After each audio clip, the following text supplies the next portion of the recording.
Why did the United States attack Libya, Iraq, Afghanistan, and Yemen? Why are U.S. operatives helping to destabilize Syria? And why is the United States government so intent on taking down Iran, in spite of the fact that Iran has not attacked any country since 1798? And what's next? What are we headed for? When you look at the current trajectory that we're on, it doesn't make any sense at all if you evaluate it based on what we're taught in school. And it doesn't make any sense if you base your worldview on the propaganda that the mainstream media tries to pass off as news. But it makes perfect sense once you know the real motives of the powers that be. In order to understand those motives, we first have to take a look at history. In 1945, the Bretton Woods Agreement established the dollar as the world reserve currency, which meant that international commodities were priced in dollars.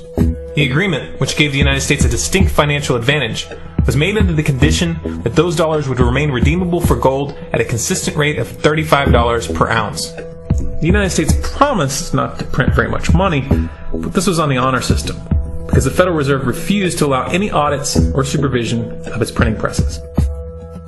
In the years leading up to 1970, expenditures in the Vietnam War made it clear to many countries that the U.S. was printing far more money than it had in gold.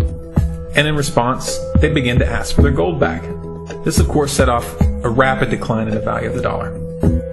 The situation climaxed in 1971 when France attempted to withdraw its gold and Nixon refused. On August 15th, he made the following announcement. I have directed the Secretary of the Treasury to take the action necessary to defend the dollar against the speculators. I have directed Secretary Connally to suspend temporarily the convertibility of the dollar into gold or other reserve assets, except in amounts and conditions determined to be in the interest of monetary stability and in the best interest of the United States. This was obviously not a temporary suspension, as he claimed, but rather a permanent default. And for the rest of the world who had entrusted the United States with their gold, it was outright theft. In 1973, President Nixon asked King Faisal of Saudi Arabia to accept only U.S. dollars as payment for oil and to invest any excess profits in U.S. Treasury bonds, notes, and bills. In return, Nixon offered military protection for Saudi oil fields. The same offer was extended to each of the world's key oil-producing countries, and by 1975, every member of OPEC had agreed to only sell their oil in U.S. dollars. The act of moving the dollar off of gold and tying it to foreign oil instantly forced every oil-importing country in the world to start maintaining a constant supply of Federal Reserve paper. And in order to get that paper, they would have to send real physical goods to America. This was the birth of the petrodollar. Paper went out, everything America needed came in, and the United States got very, very rich as a result. It was the largest financial con in recorded history.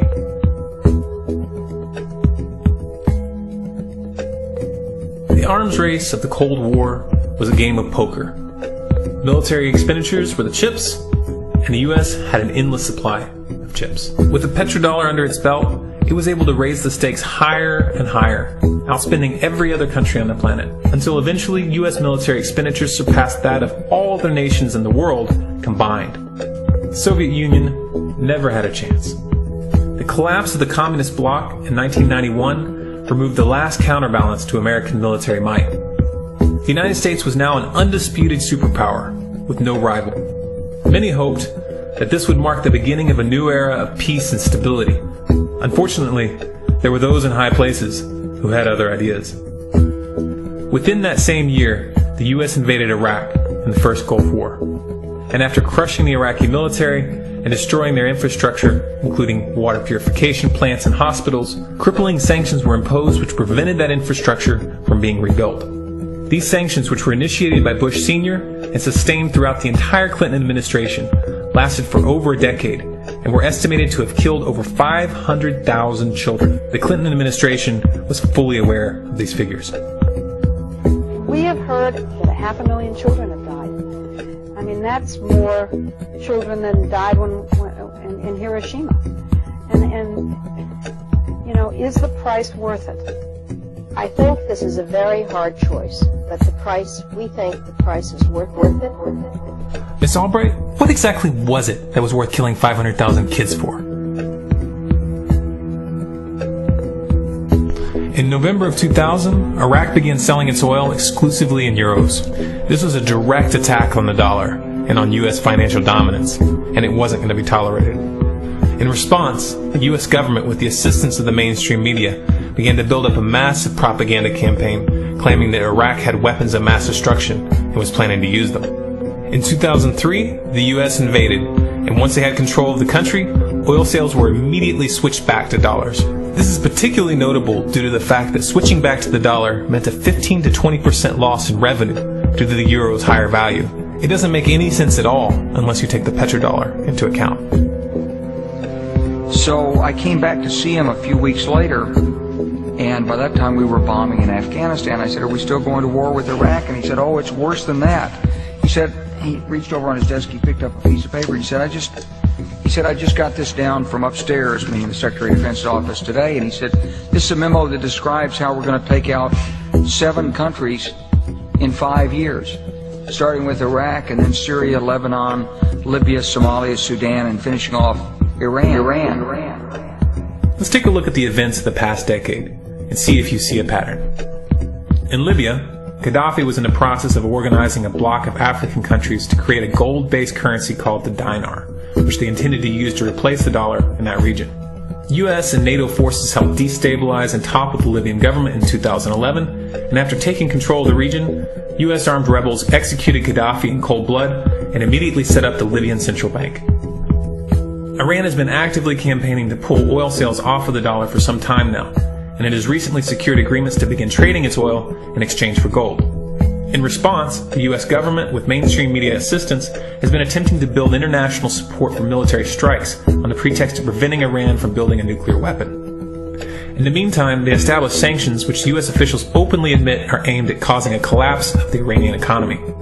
Syria is Iran's closest ally, and they are bound by mutual defense agreements. The country is currently in the process of being destabilized with covert assistance from NATO, and though Russia and China have warned the United States not to get involved, the White House has made statements within the past month indicating that they are considering military intervention. It should be clear that military intervention in Syria and Iran isn't being considered. It's a foregone conclusion, just as it was in Iraq and Libya. The U.S. is actively working to create the context which gives them the diplomatic cover to do what they already have planned. The motive for these invasions and covert actions becomes clear when we look at them in their full context and connect the dots. Those who control the United States understand that even if a few countries begin to sell their oil in another currency, it will set off a chain reaction and the dollar will collapse. They understand that there is absolutely nothing else holding up the value of the dollar at this point, and so does the rest of the world. But rather than accepting the fact that the dollar is nearing the end of its lifespan, the powers that be have made a calculated gambit. They have decided to use the brute force of the U.S. military to crush each and every resistant state in the Middle East and Africa. That in itself would be bad enough, but what you need to understand is that this is not going to end with Iran. China and Russia have stated publicly and on no uncertain terms that they will not tolerate an attack on Iran or Syria. Iran is one of their key allies, one of the last independent oil producers in the region, and they understand that if Iran falls, then they will have no way to escape the dollar without going to war. And yet the United States is pushing forward in spite of the warnings. What we are witnessing here is a trajectory that leads straight to the unthinkable. It's a trajectory that was mapped out years ago in full awareness of the human consequences.